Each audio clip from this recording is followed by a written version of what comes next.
আহা ফাটিয়ে দিয়েছিস। সকালবেলা একরকম সিচুয়েশন, তারপরে মাঝরাতে একরকম সিচুয়েশন।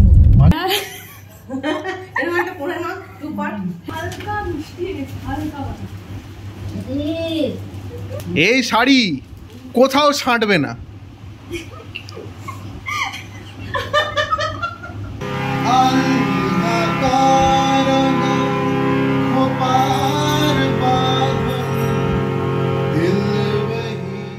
পুজো আসছে, পুজোর আগে চুলে দিতে হবে নতুন ছাট। তাই সেদিন খুব সকাল সকাল শুভেন্দু চলে গিয়েছিল সেলুনে, কারণ সন্ধেবেলার দিকে এত ভিড় হয় মনে হয় যেন ইট পেতে রেখে লাইন রাখতে হবে। তো চুলদাড়ি নিয়ে শুভেন্দু বরাবরই খুব পার্টিকুলার। বলা ভালো, কেউ ভুলভাল চুলদাড়ি কেটে দিলে সেই সেলুনেও আর দ্বিতীয়বার যায় না। তার মধ্যে আবার অক্টোবর পেরোলেই তারপরে আসছে নভেম্বর, মানে নো শেভ নভেম্বর। ওই মাসে আবার চুলদাড়ি না কাটার একটা ট্রেন্ড রয়েছে। আচ্ছা, এই বিষয়ে কি আপনারা জানতেন? আমি কিন্তু জানতাম না, মোটামুটি বছর 2-3 হলো জেনেছি, তাও আবার এই শুভেন্দুরই দৌলতে। তো ফাইনালি নতুন পুজোর চুলের ছাট, দাড়ির ছাট রেডি। এই যে দেওয়া হয়ে গেছে চীনের প্রাচীর। এরপর যেটা ছাড়া শুভেন্দুর পার্লার ভিজিট কমপ্লিট হয় না, সেটা হলো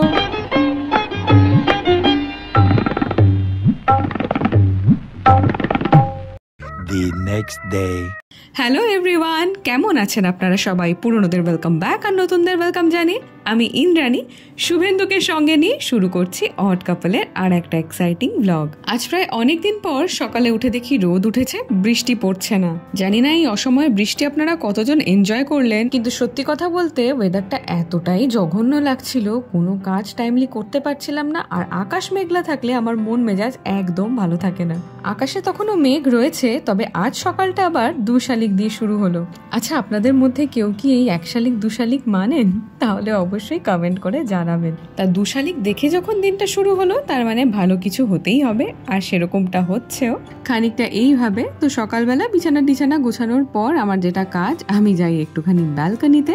কয়েকদিন টানা বৃষ্টির পর গাছগুলো কিন্তু বেশ সতেজ লাগছে। আর আমার এই নতুন বগেনভেলিয়াতে দেখুন প্রত্যেকটা ব্রাঞ্চে ভরে ভরে ফুল এসেছে। আর সামনেই আসছে শীতকাল, মানে বগেনভেলিয়ার মরশুম। তাই আপনারা এখনো যারা এই গাছটা করেননি, করতে পারেন। কিন্তু বিশেষ করে এই ভ্যারাইটিটা করতেই পারেন, কারণ এই ফুলগুলো না ঝরে ঝরে পড়ে যায় না, আর ফুলগুলো গাছে থাকেও বেশ অনেক দিন পর্যন্ত। এই আমার আরেকটা ভ্যারাইটি। এই গাছটা গত বছর কিনেছিলাম, কিন্তু এর আবার কি হয়েছে কে জানে, অনেক দিন গাছে কোনো ফুল আসেনি। ওই জন্য ডালগুলো কেটে দিয়েছিলাম। দেখুন কত নতুন পাতা এসে গেছে। আর বগেনভেলিয়ার ভার মাথায় নিয়ে বসে আছে আমার এই রঙ্গন গাছটা, এতেও দেখলাম একটা নতুন থোকা এসেছে। এক একটা দিন হয় না, সকালবেলা উঠেই মনটা খুব ভালো থাকে। এই দিনটাও খানিকটা সেই রকমই ছিল। তো সকালবেলা অনেকটা সময় আমি বারান্দায় কাটালাম, তারপর এসে গেল আমার সকালের চা। তা মন ভালো করার কারণটা তো আরেকটু পরেই আপনারা জানতে পারবেন। তবে মন যখন ভালো আছে, তাই আজকে একটা রান্নার রেসিপি আপনাদের সঙ্গে শেয়ার করব। তার জন্য প্রথমেই লাগছে আমার এই ঘরকা খেতি পুদিনার বাগান থেকে খানিকটা পুদিনা পাতা। তো এখানে আমি স্টেমটা নিচ্ছি না, কেবলই কটা পাতা ছিঁড়ে নিচ্ছি। শীতকাল মনে হয় পুদিনার মরশুম নয়, কারণ শীতকালেই আমার এই টবটা পুরো শুকিয়ে যায়। দেখি যদি পারি এর মধ্যে পুদিনাগুলো ব্যবহার করে আরো কিছু খাবার বানিয়ে নেওয়া যাবে। সবার প্রথমে কেটে নিচ্ছি একটা পেঁয়াজ। কেটে নিচ্ছি বলতে জাস্ট এটাকে পেঁয়াজের কিমা বানাবো, ওই জন্য ছোট ছোট টুকরো করে কেটে নিচ্ছি। সেই সঙ্গে নিচ্ছি বেশ কতগুলো কোয়া রসুন। রসুনের ফ্লেভার যদি কারোর খুব ওভারপাওয়ারিং লাগে, তাহলে পরিমাণটা কমিয়ে দিতে পারেন। রসুন আমার বেশি দেওয়া বিশেষত শুভেন্দুর জন্যই। শুভেন্দু তো আবার ডালের পাতে রসুনের আচার খেতেও খুব ভালোবাসে। যাই হোক, হ্যান্ড চপারটার সাহায্যে দেখুন এরকম মিহি কিমা বানিয়ে নিয়েছি। সেই সঙ্গে আমার ফ্রিজটাও একটু পরিষ্কার করার ছিল, তাই কোনায় যা যা পেয়েছি সবই মোটামুটি আজকে ব্যবহার করে ফেলবো। তা লঙ্কাটা দেখে হয়তো বুঝতেই পারছেন বেশ অনেকদিনই ফ্রিজে পড়েছিল। মিহি করে লঙ্কা কুচিয়ে নেওয়ার পর এখানে আমি কুচিয়ে নেব ধনে পাতাটা। এবার শীতকাল এলে ভাবছি কতগুলো ধনে পাতারও গাছ বানাবো। আপনারা জানেন মাটি ছাড়া কেবলমাত্র জলেই ধনে পাতার গাছ করা যায়। দেখি এবার শীতে সেই এক্সপেরিমেন্টটা করব। ওই দেখুন, এখনো তো বলাই হয়নি আজকে কি বানিয়ে শেখাবো। বানাবো চিকেন কাবাব। তার জন্য নিয়েছি এখানে 250 গ্রাম মতো চিকেনের কিমা।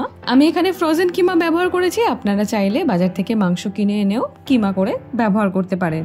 এবার ওর মধ্যে দিয়ে দিলাম আদা, রসুন, কাঁচা লঙ্কা, ধনে পাতাটা। এবার দিয়ে দেবো কিছু গুঁড়ো মশলা, যার মধ্যে প্রথমেই দিচ্ছি হলুদ গুঁড়ো, সঙ্গে যাবে জিরে, ধনে আর গরম মশলার গুঁড়ো। কাঁচা লঙ্কাটা যেহেতু একটু কম হয়ে গিয়েছিল, তাই ঝালের জন্য আমি একটু দিচ্ছি চিলি ফ্লেক্স, দিচ্ছি ক্রাশ করা গোলমরিচ গোলমরিচ, আপনারা চাইলে ব্ল্যাক পেপার পাউডার ব্যবহার করতে পারেন। এরপর দেব স্বাদ মতো নুন। দেখুন যা যা ব্যবহার করছি তার সবকটাই কিন্তু আপনার রান্নাঘরে আছে, এটা আমি নিশ্চিত। এবার দিলাম 1 টেবিল চামচ মতো ঘি, আর বাঁধনের জন্য দিচ্ছি বেসন। প্রত্যেকবার যেটা বলি আবারও বলছি, আপনারা পরিমাণটা একটু নিজেদের আন্দাজ মতো দেবেন। যেহেতু আমি প্রথমবার বানাচ্ছি তাই আমিও নিজের আন্দাজ মতোই সবকিছু ব্যবহার করেছি। এরপর আপনার ম্যাজিক্যাল হ্যান্ডসের কামাল, হাত দিয়ে সমস্তটা ভালো করে মিশিয়ে নিতে হবে। আমার পরে আর একটু বেসনের প্রয়োজন পড়েছিল, তো আমি সেই মতো আরো অ্যাড করে নিচ্ছি। তো মাখতে মাখতে দেখবেন জিনিসটা একটা খুব সুন্দর মন্ড তৈরি হচ্ছে, তখনই জিনিসটাকে ম্যারিনেট করে রেখে দেবেন মোটামুটি মিনিট 20 পর্যন্ত, তার বেশিও রাখতে পারেন। আগের ভিডিওতে বলছিলাম না আমাদের চিকেন কাবাব খেতে খুবই ভালো লাগে, তো তাই জন্যই ভাবলাম যে বাড়িতে একবার ট্রাই করে দেখা যাক কেমন হয়। আচ্ছা, তবে কাবাবের সঙ্গে তো কাবাবের ডিপ চাই, তো তার জন্য বেসিক কটা উপকরণ নিয়েছি। একটা ব্লেন্ডার জারের মধ্যে নিয়েছি বেশ খানিকটা টক দই, তার মধ্যে একে একে দিচ্ছি ধনেপাতা, পুদিনা পাতা, 2 কোয়া রসুন। ধনেপাতার পরিমাণটা পুদিনার ডাবল দিয়েছি। আর মশলার মধ্যে দিয়েছি বেশ খানিকটা জিরের গুঁড়ো, স্বাদমতো নুন, আর নামমাত্র পরিমাণে চিনি। এবার আর কি ব্লেন্ডারের মুখ বন্ধ করে ভালো করে ঘুরিয়ে নিলেই দেখবেন কি সুন্দর একটা মিন্ট গ্রিন কালারের ডিপ তৈরি হয়েছে। দোকানে কিন্তু কাবাব বা তন্দুরির সঙ্গে এই পুদিনার ধনেপাতার চাটনিটাই পরিবেশন করা হয়। ভালো করে ব্লেন্ড করা হয়ে নেওয়ার পর এবার আমি দিচ্ছি খানিকটা পরিমাণে লেবুর রস। এতে করে চাটনির স্বাদটা এতটাই এনহ্যান্স হয়, এটা যতক্ষণ না আপনারা নিজেরা বাড়িতে বানাচ্ছেন বুঝতে পারবেন না। তা এখানে আমি যেহেতু অনেকটা পরিমাণেই বানিয়ে নিয়েছি, তাই ফ্রিজের মধ্যে আমি এটা স্টোর করে রাখবো। তবে 7 দিনের মধ্যেই খেয়ে ফেলার চেষ্টা করব। এবার টিকিয়াগুলোকে গড়ে নেওয়ার পালা। তার জন্য কিছুই না, হাতে খানিকটা তেল মাখিয়ে খানিকটা মিশ্রণ হাতের তালুতে নিয়ে এইভাবে ফ্ল্যাট করে আমি একটা টিকিয়ার আকার দিচ্ছি। আপনারা চাইলে একটা গোল গোল বলের আকারেও করতে পারেন, বা শিকের গায়ে স্প্রেড করে নিয়ে শিক কাবাবের আকারেও ভাজতে পারেন, যেরকমটা আপনাদের সুবিধে। হাতে তেলটা লাগিয়ে নেওয়ার জন্য দেখুন একটুও মিশ্রণ হাতে লেগে যাচ্ছে না। আর সত্যি বলতে তখন আমার বানাতে বানাতেই এত খিদে পেয়ে গেছিল যে আমি তাড়াহুড়ো করে কাবাবের শেপটা দিচ্ছি। আপনাদের হাতে সময় থাকলে সুন্দর করে ধারগুলো একটু সুন্দর করে শেপ দিয়ে নেবেন। আর যারা রান্না করতে করতে আমার মতো 20 বার করে হাত ধোন, তাদের জন্য আমি হাতটা না লাগিয়ে কিভাবে সহজে করবেন সেটাও দেখিয়ে দেবো। আমি কোনো আইডিয়া দেবো আর তাতে কিছু ফাঁকিবাজি থাকবে না, এটা তো হতেই পারে না। তো যাই হোক, কাবাবগুলো আমি বানিয়ে নিয়েছি। আর এখানে দেখুন ফ্রাই প্যানে আমি নামমাত্র তেল দিলাম, আর খুন্তির সাহায্যে এখানে কাবাবগুলো আমি সাজিয়ে দিচ্ছি প্যানের ওপর। এবার একটুখানি সময় নিয়ে কম আছে 2 পিঠ গোল্ডেন ব্রাউন করে ফ্রাই করে নিলেই রেডি। ঢাকা চাপা দেওয়ার খুব একটা দরকার নেই, চিকেন প্রপারলি ম্যারিনেট করতে পারলেই অর্ধেক কাজ এখানেই আপনার শেষ। তবে এতে যদি 1 ফোঁটাও তেল ব্যবহার করতে না চান, তাহলে আপনারা এই ম্যারিনেশনটা ওভারনাইটও রেখে দিতে পারেন ফ্রিজে, বা যেটা করতে পারেন বানাতে পারেন এয়ার ফ্রায়ারে। এই সেম জিনিসই কেউ যদি আবার ডুবো তেলে ভাজেন, তাহলে না জিনিসটা খুব একটা হেলদি হবে না। আমি যেভাবে দেখালাম সেইটাই ফলো করুন, দেখবেন খুবই ভালো টেস্ট হয়েছে। ও আর যারা হাত লাগাবেন না বললাম, তাদের জন্য এইভাবে চামচের সাহায্যে খানিকটা পোর্শন নিয়ে চামচের সাহায্যে একটু চেপে চেপে দিলেই দেখুন কি সুন্দর একটা কাবাবের শেপ নিয়ে নিচ্ছে। এইটা তখনই হবে যদি মিশ্রণের বাঁধনটা সুন্দর হয়। তো এখানে আমি বাকি কাবাবগুলো গড়ে নিচ্ছি। 250 গ্রাম চিকেন দিয়ে ছোট বড় মিলিয়ে মোট 10টা কাবাব আমি তৈরি করেছিলাম।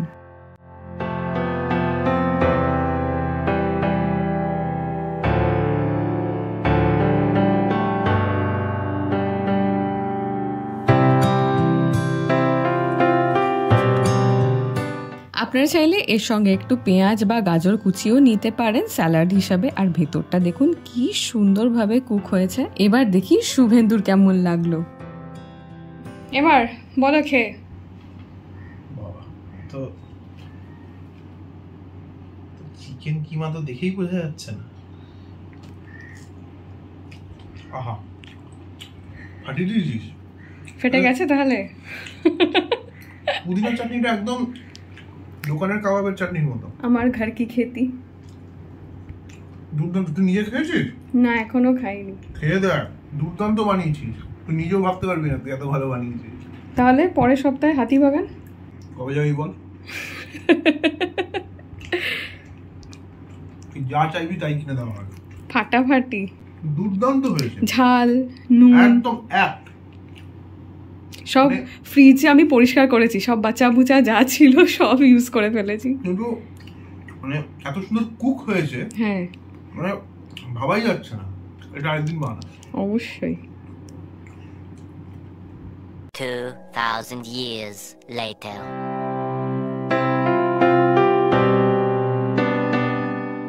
তো ফাইনালি আমরা বেরিয়ে পড়েছি। সকাল থেকে তো বলাই হয়নি যে কোথায় যাব, কি প্ল্যান। যাচ্ছি হচ্ছে দিদার বাড়িতে, দিদাকে পুজোর শাড়িটা দিতে। তো দুজনে মিলেই যাচ্ছি, কারণ আজকে দিদা বলেই ছিল যে আসলে দুজনে আসবি এবং ল্যাপটপ বাড়িতে রেখে আসবি, কারণ ন্যাচারালি প্রত্যেকবার যখন এরকম হয়েছে দিদার বাড়িতে প্ল্যান হয়েছে, অফিস কাছারি থাকে, তো ওই সমস্ত বগল দামা করে নিয়ে যাওয়া হয়। তো আজকে শুভেন্দু তাড়াতাড়ি ছুটি হয়ে গিয়েছিল, এবার ওর যেহেতু পুজো আসছে এক একটা সপ্তাহে শাফেল হতে থাকে ছুটি আর কি, সব দিন এখন সমান, মানে সব উইকে সমান দিন ছুটি পায় না। তা যাচ্ছি এখন দিদার বাড়ি। তবে যেটা একটা খুব গুরুত্বপূর্ণ কথা বলার, সেটা হচ্ছে পশ্চিমবঙ্গে এই মুহূর্তে বন্যা পরিস্থিতি নিয়ে। বন্যা পরিস্থিতি বলতে আমার যে পরিচিত জায়গাটা, আমার শ্বশুর বাড়ি মালদা জেলার মানিকচকে, তো সেখানে খুব সাংঘাতিক মানে ভয়াবহ অবস্থা। আমি যতদূর যা খবর পাচ্ছি তার থেকেও বড় কথা, আমাদের নিজেদের বাড়িতে মালদার আমার শ্বশুর বাড়িতে যে সিসিটিভি রয়েছে সেইটা তো ও দেখতে পায়। তো আমাকে দেখাচ্ছিল যে মানে মুহূর্তে মুহূর্তে কেমন জল বেড়ে গেল না উঠোনে। আমি সেই ফুটেজটা আপনাদের মানে স্ক্রিনের ওপর আপনাদের দেখাচ্ছি, আপনারা দেখলে বুঝতে পারবেন। এই বাড়ির উঠোনটা আপনারা হয়তো চিনবেন যারা পুরনো আমাদের ভিডিও দেখেছেন। সকালবেলা একরকম সিচুয়েশন, তারপরে মাঝরাতে একরকম সিচুয়েশন। মাঝরাতে না, বিকেল সন্ধ্যে 6টার মধ্যে পুরো জল ভরে গেল, বুঝলে। আর শুধু আমাদের বাড়ি না, আমাদের বাড়ি তো ঠিক আছে, আমাদের বাড়ি তো জল জমছে আবার নেমে যাচ্ছে, কিন্তু মালদার ভূতনির অবস্থা যা সাংঘাতিক। ভূতনির অবস্থা হলে তোমাকে যেখানে নিয়ে গেছিলাম, ওই যে একটা ব্রিজ মথুরাপুর থেকে ভূতনি, হ্যাঁ ভূতনি একটা আইল্যান্ড, মালদার একটা আইল্যান্ড, এটা মানে বন্যা প্রবণ একটা অঞ্চল, প্রত্যেক বছরই সেখানে জল জমে। কিন্তু এবার মানে সাংঘাতিক। এখানে যদিও এই আমাদের পাঁশকুড়া বা এই অঞ্চলগুলো সম্পর্কে যতটা খবর আসছে, ভূতনি কিন্তু অতটা কভারেজ পাচ্ছে না। আমি এরকম প্রচুর এরকম ফুটেজ আমাকে অনেকে পাঠিয়েছিল, আমার পরিচিতরা যারা। তো আমাদের তরফ থেকে যতটুকু সম্ভব আমরা সাহায্য করেছি। তো আপনাদেরকেও বলবো যদি সম্ভব হয় আপনারাও একটু সাহায্যের হাত বাড়িয়ে দেবেন। যাই হোক, এর আগের বার যখন গিয়েছিলাম আমাদের মানিকচক ঘাটের ধারে দেখছিলাম প্রচুর মানুষ থাকে ওখানে, পুরো খড়ের ছাউনি দিয়ে, কেউ টিনের ছাউনি দিয়ে ঘর করে। তো ওই মানুষগুলো এখন কোথায়? মানে এখন ওরা উঠে এসছে, এখন ওরা উঠে আসবে বাঁধের উপরে। এটাই হয় আর কি, ছোট থেকে তাই দেখেছি, অস্থায়ী জীবন। হ্যাঁ, ওদের ইউজুয়ালি দুটো বাড়ি থাকে যারা বাঁধের উপরে থাকে, মানে আগে তো তাই ছিল। তো এই হচ্ছে আপডেট। তা এবার আমরা যাচ্ছি দিদার বাড়িতে। দিদার বাড়িতে আজকে খুব মজা হবে। দিনের বেলা নিশ্চয়ই প্রচুর এখানে জ্যাম হচ্ছে।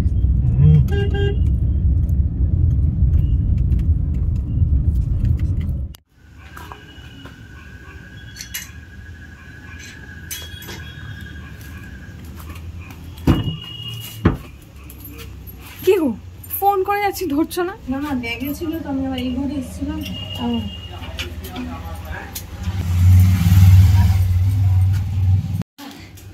কেডা এটা?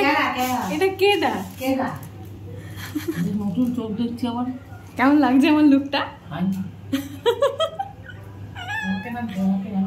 হ্যাঁ, তুমি আমার মতো একটা করে নাও। হ্যাঁ সত্যি, আর একটুখানি বড় আমার মতো লেন্স করে না, হেভি লাগবে। কোন ঘরে বসবো?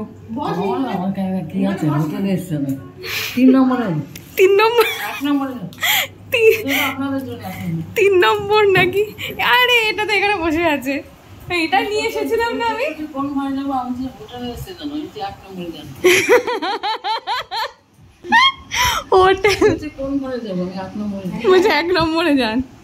আর মা আমি এটা নিয়ে এসেছিলাম না ওই ধর্মতলা থেকে। আজকে ল্যাপটপ আনিনি, ঠিক আছে? ল্যাপটপ আনিনি। ল্যাপটপ আমার না, কখনো ল্যাপটপ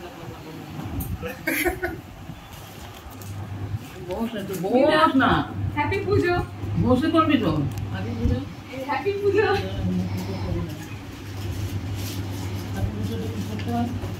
এই নাও হালকা মিষ্টি, হালকা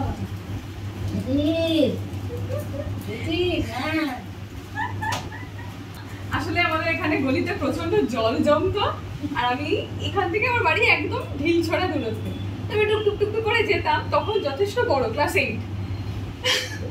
যাচ্ছি গলি দিয়ে, এবার জল যেহেতু জমতো দেখি ছপাক ছপাক করে পেছনে আওয়াজ হচ্ছে, তাকিয়ে দেখি দিদা আসছে যে তুমি আবার পেছন পেছনে তুমি বলছিলে যে আমি চলে যেতে পারবো।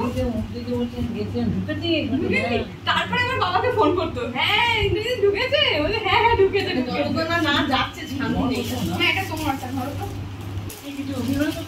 হ্যাঁ অ্যাক্টিং অ্যাক্টিং সবাই তো বাকি যা করবো সব অ্যাক্টিং না। আমি একটা খুব হালকা মিষ্টি এনেছি, খুবই হালকা মিষ্টি এটা তো কমান। আরে সবার জন্যই আনা হয়েছে। কেমন ডার্লিং? দেখালাম কই কেমন ডার্লিং। এটা হেভি খেতে, একটা খেলে বারে বারে খেতে ইচ্ছে করবে। এটা হচ্ছে আবার খাবো, একবার খেলে আরেকবার খাবো, বুঝেছো? এটা রাখো এটা রাখো। হ্যাঁ ওটা হ্যাঁ দুটোই ফ্রিজে রেখে দিন। মা যদি খায় আমার তখন ফ্রিজে রেখে দিই। ও হ্যাঁ দিদা খাবে, হ্যাঁ হ্যাঁ তাহলে ঠিক আছে। আমার এই দেখো নরম নরম সাইজ, সুন্দর না রংটা? তোমার পছন্দ অলিভ কালার? একদম নরম। তুমি তো পছন্দ করেছে। এই শাড়ি কোথাও ছাঁটবে না,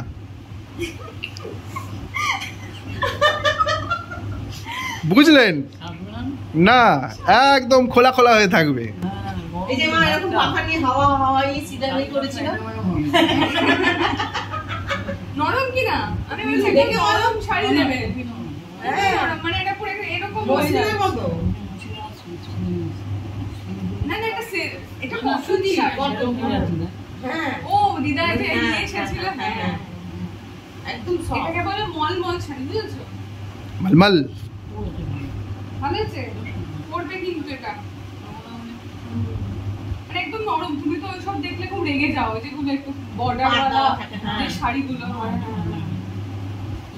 পুজোর আগে আমরা সবাই বাজার করতে যান, দাদু তুমি যে খালি বিরক্ত হতে বাবা। দিদার এইসবে কোনোদিন ইন্টারেস্ট ছিল না, কোথায় শপিং টপিং কোনোদিন না। আমি তুমি দাদু এরা সব যেতাম। দেখে দিন আমি একটা জিনিস বলার জন্য ক্যামেরাটা চালালাম। এটা দিদা মনে আছে আমি এখানে বসে ফোনে গুজুর গুজুর করে কথা বলতাম আর তুমি খালি বলতে এই কি রে আমার।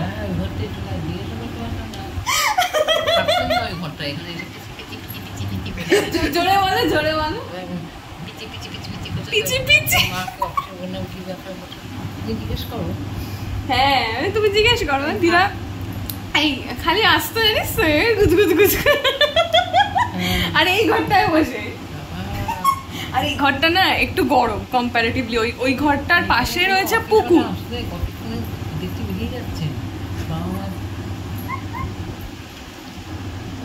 সেজে গুজে আমি তো খুব সাজতাম না, মানে ওই আর কি মানে রেডি হয়ে বেরোচ্ছিস। তখন আমি তখন ওয়েটিং এ থাকতাম গোলপার্কে, ও গিয়ে নামতো ওখানে ওয়েটিং। এটা কোনো ব্যাপার না, এটা কোনো ব্যাপার না। আরে ডার্লিং এখন কোথা থেকে কোথায় চলে গেছে সব, বুঝলে? আমরা এখানে বসে আছি, সবাই কোথা থেকে কোথায় চলে গেছে বলো। সত্যি তাই বাবা, এসব বুঝতে গেলে বলে বছরখানেক বসে থাকতে হবে আমাকে। তুমি তাও বুঝবে না, মানে মেনু টিপে বসে থাকতে। দিদা তো বলছি মানে কোনো কিছু মানে টেকনিক্যালিটিস সম্পর্কে কোনো আগ্রহ নেই না। টিভি ফোন মানে হয় না, মানুষ বয়সের সাথে সাথে এখন অনেক বয়স্ক মানুষ ফোন ভীষণ টেক স্যাভি, সব জানে। দিদার ওইসব শেখবার কোনো ইচ্ছা নেই, মানে কোনো দিন। তো তখন একটা টিভিতে এরকম একটা সেটিংসে মেনু টিপে বসে আছে দিদা, আর বলছে টিভিটা চলছেই না। তখন দাদু বলছে মেনু টিপে তো বসে আছে, টিভি চলবে কি করে?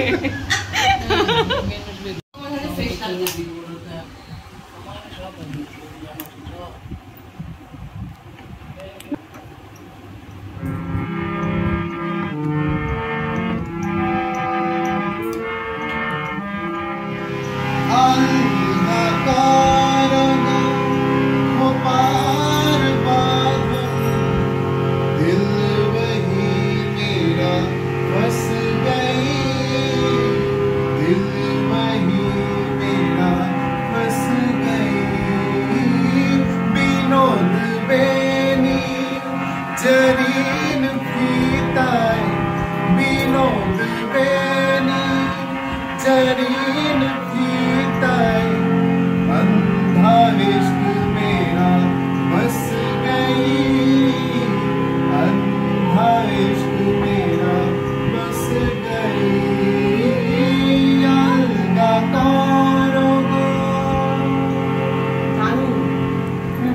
গানটা সত্যি খুব ভালো লাগে। হ্যাঁ তোমার গলা আদা তখন যেন একটা অন্যরকম হয়ে যায়। मेरा तुझको सौंप दे क्या लागे मोह मेरा मुझ में कुछ नारी जो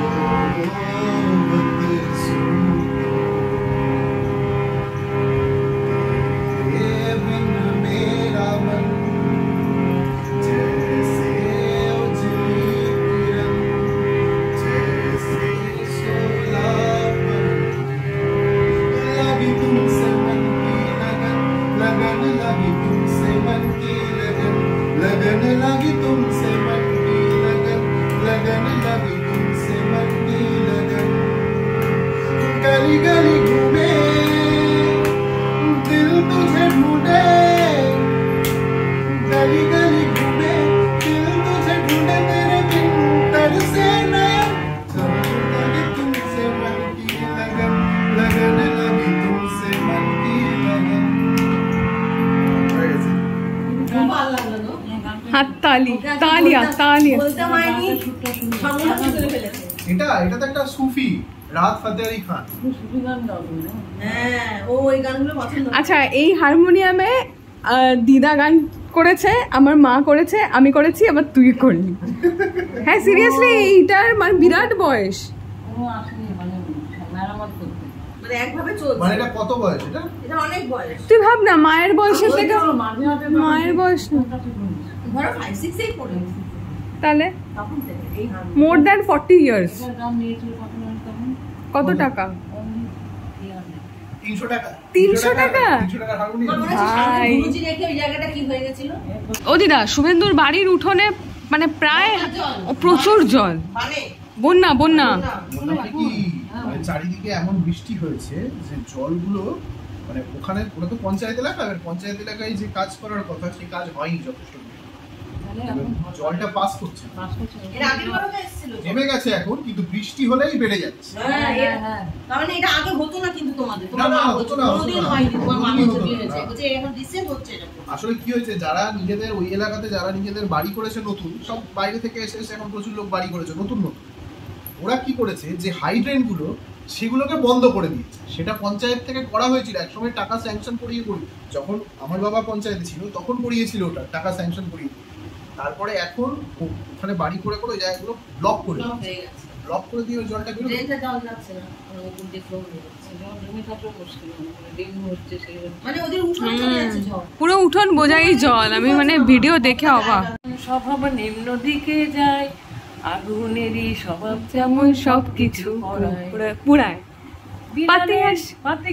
পাতিকা, হ্যাঁ যতই পড়াও না তাকে, পাতিকা ফুসলে পরে যতই পড়াও না তাকে, সে শুধু কাকা করে, সে শুধু কাকা করে। কৃষ্ণ বলে না স্বভাব তো কখনো যাবে না, বলি স্বভাব তো কখনো এই যাবে। সময় না আমার হঠাৎ শুভেন্দুর বাবার কথা মনে পড়ে গেল। কেন? থাকলে খুব শুনতো, কারণ আমরা যখন পুরী গেছিলাম।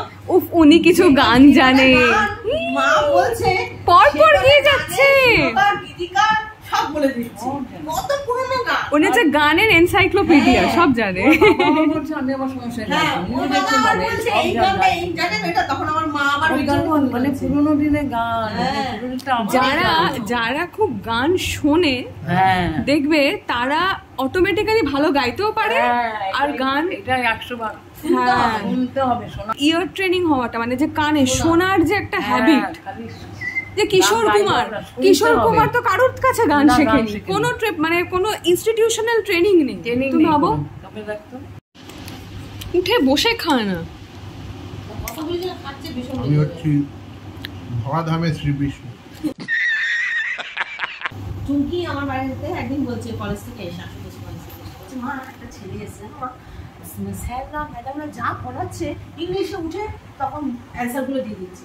তখন না গোর্খাদের নিয়ে একটা কি যেন চলছিল, গোর্খাদের আন্দোলন চলছিল দার্জিলিং 2013 সালে। আমিও তো বলতাম কি বলতো, তুই ওকে জিজ্ঞেস করবি ও কোথা থেকে কোন বই থেকে পড়ছে, সেই বইয়ের নামটা জিজ্ঞেস করবি। না না ওসব জিজ্ঞেস করবো না, বলছো কে জিজ্ঞেস করবে ওকে?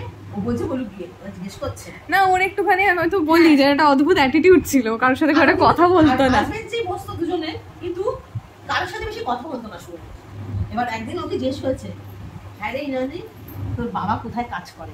আমাকে একটা বন্ধু, একটা ক্লাসমেট আমি বলছে আমার নাম কি, আমি কোথায় থাকি, আমাকে বলছে তোর বাবা কি করে। আমার না অদ্ভুত লাগছে যে কে রে বাবা, কোনো বন্ধুর সাথে আলাপ করছি, সে আমার বাবা কি করে তো জিজ্ঞেস করে না, আগে ব্যাকগ্রাউন্ড দেখে নি। তারপর মিশবে। এটা কেন জিজ্ঞেস করেছিলি তুই আমাকে, সত্যি কথা বল। না ওরকম ব্যাপার না, আসলে কি মানে হঠাৎ কলকাতায় আসা, হঠাৎ করে না এই প্রশ্নটা একটা ম্যাচিওর মানুষ করে যে তোমার বাবা কি করেন, হয় না? এটা একটা বন্ধু, একটা সমবয়সী একটা বন্ধু, একটা তার মধ্যে অপরিচিত হলেও শুভেন্দুর সাথে তো আমি অনেক কথা বলেছি, মিশেছি, ওর ম্যাচুরিটি অন্যরকম। হ্যাঁ এটা ঠিক কথা, ভীষণ ম্যাচিওর অন্যরকম ম্যাচুরিটি। মানে ওর এই মুহূর্তে আমি বলছি শুভেন্দুর এই মুহূর্তে 60 বছর বয়স কথা মানসিকতাটাও এরকম না, কিন্তু একজন 60 বছর মানুষের কি হওয়া উচিত, কি থাকা দরকার, কোনটা করলে ভালো, সেটা ও বলতে পারে। আর ওর সাথে কথা বলে এটা বুঝতে পেরেছি যে সত্যি ওর মধ্যে অনেক কিছু মানে জানার আছে, মানে আমিও শিখেছি ওর কাছ থেকে। দেখো মা, ও একা একা থেকে জম জামাই ভাগনা 3 হয় না আপনার, ঠিক আছে? সে অনেক আগে ছিল, তুমি ওকে এত তারিফ করছো। তারিফ না, যেটা সত্যি বলেছে সেটাই বলছি। এটা তারিফ না। কাকিমার সঙ্গে আমার প্রথম দিন দেখা হচ্ছে সিসিডিতে। হ্যাঁ সাউথ সিটি মলের সিসিডিতে, তখন পুরনো সাউথ সিটি। পুরনো সাউথ সিটি মলের সিসিডিতে ইন্দ্রাণী এসেছিল, কাকিমা এসেছিল, সব একদম খোলাসা হচ্ছে, এটা খোলাসা। কাকিমা ডাইরেক্ট এসে আমাকে এরকম বসেছে, এটা ওটা কথা হচ্ছে। এবার কাকিমা মানে আমি এটা এক্সপেক্ট করেই গেছিলাম যে স্বাভাবিক কথা, একটা মেয়ে সে সকাল বিকেল আমার সঙ্গে ঘুরছে, তার মা আমাকে ডেকেছে। এবার এটা এক্সপেক্টেড যে মানে একটা তো প্রশ্ন আসবেই, আমি এটা এক্সপেক্ট করেই গেছিলাম। তো কাকিমা আমি ভাবতাম কার সাথে ঘুরছে, আমার তাকে জানতে হবে, সে কি আদৌ তখন মানে ঘুরছি, মানে আমি একটা কথা বলছি, মানে কি পড়াশোনা করছে, মানে তখন সেইভাবে আমরা কি রিলেশনে তখন শুনো, রিলেশনে নয় কিন্তু মানে মোর দ্যান আ ফ্রেন্ড, এরকম একটা জোন, তাই না? আমি হবে এটা আমাদের মধ্যে হবে। ইন্দ্রাণীকে কিন্তু আমি বলিনি বা ইন্দ্রাণী আমাকে বলেনি, মানে আমাদের মধ্যে কোনো ফর্মাল রিলেশন ওইভাবে। কাকিমা শুধু একটা কথাই আমাকে এসে প্রশ্ন করেছিল, তুমি কি ইন্দ্রাণীকে পছন্দ করো? আমার মনে আছে। এবার আমি দেখছি এর উত্তর আমি কি, আমার এগুলো তো দেখুন শুধু এটা না, সর্বক্ষেত্রে জীবনের যে কোনো জায়গায় জবাব দিতে আমি কখনো পিছু পাবো না, যেটা সত্যি আমি সেটাই বলি। যদি পছন্দ করি, আপনার যদি আপত্তি থাকে কালকে আপনি বলবেন আপনার মেয়ের সঙ্গে আমি আর মিশবো না, এই খুবই সহজ সরল ব্যাপার। উনি আমাকে জিজ্ঞাসা করলেন, আমি হ্যাঁ আমি ওকে পছন্দ করি। তখন ইন্দ্রাণী দেখছি, ইন্দ্রাণীর মুখ ফ্যাকাসে হয়ে গেছে।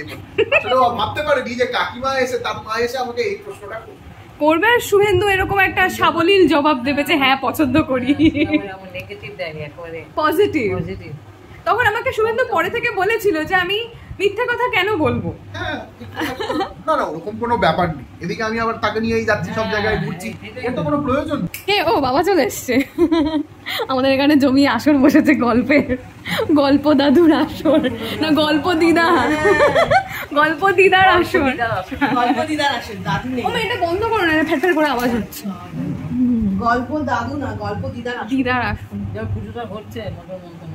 যাই হোক, বেশ খানিক্ষণ বকবক করার পর ডিনারে অর্ডার করা হয়েছিল আওয়াদের বিরিয়ানি। আগে থেকে আমি দিদাকে বলে রেখেছিলাম যে অনেকদিন ভালো বিরিয়ানি খাইনি, তো গিয়ে বিরিয়ানি খাবো। তবে সেটা আনা হয়েছিল কেবলমাত্র আমাদের 3 জনের জন্য। মা আর দিদা রাতে খেয়েছিল ম্যাগি।